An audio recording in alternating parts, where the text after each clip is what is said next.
Mr. President, baka susunod ka sa dinaanan ng tatay mo. Diyan ako takot. Ayaw ko mangyari sa iyo yan. Pabor lang, ako namang nagmamakaawa kasi it will divide the nation at madugo itong panahon na ito. Alam mo, Mr. President, sabihin ko maya sa tao kung ano ka.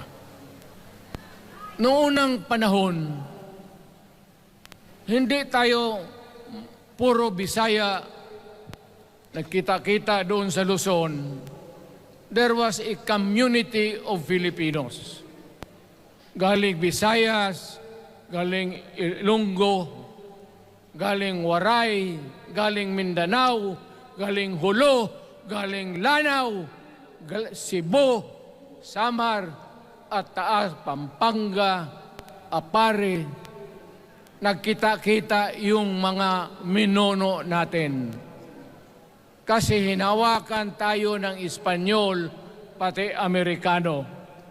Nung dumating ang panahon na tayo'y nagkaharap na, sabi ng mga lolo natin, ano ang gawain natin sa bayan natin? Pwede ba tayong magbarangay-barangay lang o magkaisa tayo? Di na bale, iba-iba ang salita natin. It was agreed by the Filipinos then of all walks of life, ma-Ilocano, ma-Cebuano, mga taga Mindanao, they agreed to form a constitution. Alam mo, yung constitution parang bahayan sa tao.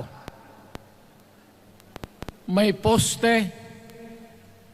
Sabi natin, magawa tayo ng magandang opisina where we can meet and talk about the destiny of this country.